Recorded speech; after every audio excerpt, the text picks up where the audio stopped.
तुझी उंची केवढी आवाज कसा, तुझी उंची केवढी आवाज कसा. प्रत्येक आमच्यावरती घराणेशाहीचे आरोप करताना तुमच्या आंबरस तुम्ही तो घोटाळा काढलाय, ते एक आपल्यातनच गेलेलं तिकडे ते आहे अवलाद. त्यांनी स्वतःच्या पोरासाठी भूखंडाचं आरक्षण बदलून हॉटेल वगैरे तिकडे केलं. खैरे साहेब बरोबर ना. त्याच्यानंतर एक मंत्री आहे, त्याच्या खात्यामध्ये बदल्यांमध्ये अनियमितता आहे. एक मंत्री आहे, तो शेतकऱ्यांचा अपमानच करत सुटलेला आहे. शिक्षण खात्यामध्ये घोटाळा आहे. सगळे घोटाळे म्हणजे मध्ये एक तो जो काय फोटो आला होता, देवेंद्र फडणवीस बसलेत मध्ये आणि आजूबाजूला सगळे उपरे. मला भाजपवाल्यांची खरंच दया येते. किती किती पिढ्या तुमच्या सतरंज्या उचलण्यामध्ये घालणार आहात. आता तर सतरंजीच्या खाली गेल्यात तुम्ही, तुमच्यावरती उपरे नाचतायत. बस करा आता, या ना. अरे जर का तुमच्यामध्ये जरा तरी काही शिल्लक असेल स्वाभिमान अभिमान, तर द्या जुगारून या उपऱ्यांचं आणि भ्रष्ट उपऱ्यांचं हे जोखड ते जुगारून द्या. आणि या मर्दासारखे बाहेर या. तुमची किती इंचाची छाती आहे ना, ती तुमच्या नेत्याला दाखवा. मर्द कशाला म्हणतात.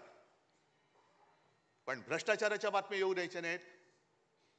मग हिंदी सक्तीची बसा बोंबलत तुम्ही. हिंदी सक्तीची होऊ देणार नाही, आम्ही होऊ देणार नाही, ते ठरवलेलंच आहे.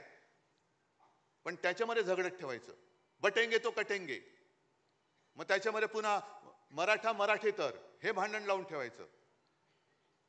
हिंदू मुस्लिम आहेच, तो एक बेडूक ओरडतोच आहे त्याच्यामध्ये, त्याला काम तेवढंच दिलेलं आहे. अरे तुझी उंची केवढी आवाज कसा.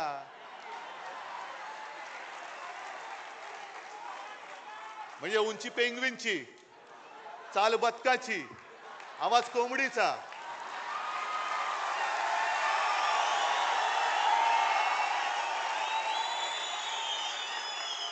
डोळे कोणासारखे माहिती नाहीत.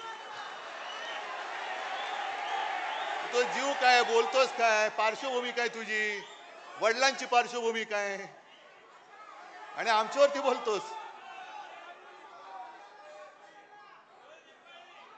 मी कोणावरती बोलतोयस. त्यांना कळू दे पहिलं नक्की. एक कोणतरी बाप ठरवा. ह्याच भाषेत मी त्यांच्याशी बोलतोय. एक कोणतरी ठरवा. जसं आम्ही 59 वर्षाची शिवसेना झाली तरी सुद्धा आमचा नेता एकच आहे, भगवा एकच आहे, दैवत एकच आहे, विचार एकच आहे. आणि शिवसेना प्रमुखाने शिवसेनेची स्थापना केली ती महाराष्ट्राच्या मराठी माणसावरती होणाऱ्या अन्यायाचा मुकाबला करण्यासाठी केली आणि हिंदुत्वाच्या रक्षणासाठी केली. शेटजींची पालखी वाढण्यासाठी नाही केली. शेटजींचे बूट चाटण्यासाठी शिवसेनेची स्थापना नाही केली. हे त्या मिंद्याला पहिले जाऊन सांगा.